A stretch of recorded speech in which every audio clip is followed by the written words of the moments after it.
Check out ko na ba to? Okay.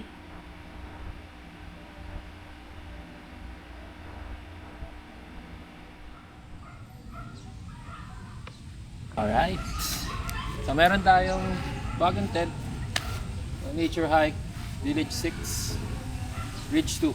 Then meron tayong dome tent from Mount Peak. So, ang init. Reviewin natin to, mabilisan lang. Okay, so dito muna tayo sa dome tent. So ito ay from Mount Peak. So tinerno namin yung kulay. Medyo not really similar pero hawig dun sa tent. So brown, medyo earthish yung color. So hindi siya ganun kalaki, kumbaga sakto lang. Kasi nga yung what happened dun sa canopy namin nung nandun tayo sa Bella Montana last weekend. So we decided na mag dome tent na. So ito siya, meron siyang kasamang cover. Dalawa siya actually. Tinry lang namin ikabit dito, then kahit saang side pwede mo siya ikabit. Ito yung mga pole niya, medyo makapal. All goods. Pasok tayo saglit. Yan. So meron siyang sabitan din dito. So kung gusto mo maglagay ng ilaw or maglagay ng fan. And then yung cover dito mo siya ikakabit. Yan. Yung mga hook siya dyan. Makakabitan. All sides meron. I think pwede pa tong siguro itaas. Iano mo lang dito, siguro ipepeg mo lang, iusog mo lang, i-compress mo sila. So yan siya. Ang aming dome tent from Mount Peak. And then ito yung bago natin tent from Nature Hike. So huwag na tayong umasa na sponsored to. Ito ay binili namin. This is Village 6 Ridge 2. Yan. So ikutan muna natin. So ito yung harap. And meron siyang bintana dito sa gilid, pwedeng itaas. Meron din siyang bintana dito sa likod. Then sa other side meron din. So actually all sides merong ventilation, which is very good. By the way, ito yung ano lang niya to, outer cover lang to. So meron pa siyang inner na tent. So ito yung kumbaga magpo-protect sa'yo from ulan and extreme cold, mga ganon. Then punta tayo dito sa harap. Ulo! Ba't ka nandyan? Taas mo to, hila mo lang. Yan. So hindi na namin tinayo yung canopy. By the way, ito yung canopy niya, no? Meron na siyang built-in. And then may ano lang siya dito, may dugtong. So naka-zipper lang siya. Pwede siyang, itong part lang na to yung ikabit mo or idugtong mo to.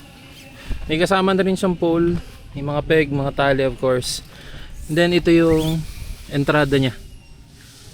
So ito yung pinaka harap. May bintana ka dito. And then ito yung bukasan niya. Yung pinto. Wow, init. Yan, so quick lang inside. So it's very spacious. So meron kang lagayin dito, mga gadgets, phones, wallets or whatever. Then sa kabilang side meron din. Basta tayo saglit kahit mainit. So mataas yung ano niya, yung ceiling niya. So if you can see, ito nakatayo ako sa loob. Yan. And then meron siya mga sabitan. So dalawang sabitan to. Meron pa dito. Kung gusto mo magkabit ng fan, yung dito ilaw, pwede. Then buksan mo na lang yung bintana from all sides. Okay na yung ventilation mo. Yan. So ito siya. So ito na yung magiging bagong setup namin moving forward. Pero take note, for car camping lang to. For moto camping, most likely mag-iiba. Siyempre hindi namin kayang dalhin to. Yan ito, masyado mabigat. Pero depende na. So yan. By the way, nandito kami ngayon sa Green County Resort and Farm. Dito lang yan sa May Kawain, Bulacan. Hindi kami magka-camping. So pumunta lang kami dito para i-unbox and i-review. Quick review lang nung dome and nitong tent. So yan, very satisfied naman kami dito sa dome tent and dito sa bago natin tent. Hopefully it can withstand yung mga malalakas na ulan na hangin. And yun, sana maging okay na yung camping setup natin in the future. So most likely siguro mga within 2-3 weeks time pa yung sunod na camping natin kasi may mga lakad tayo in the coming days. Yun. So ito lang yung mabilisang review lang nitong mga bago nating camping gears. Magliligpit na ulit ka. At uuwi na dahil may pasok pa bukas. Today is Sunday nga pala. I think July 5 ata ngayon, no? So correct nyo na lang ako. Comment nyo dan. Comment nyo sa baba. So, yan, so wala dito sa Green County Farm and Resort. Kami magpapaalam muna.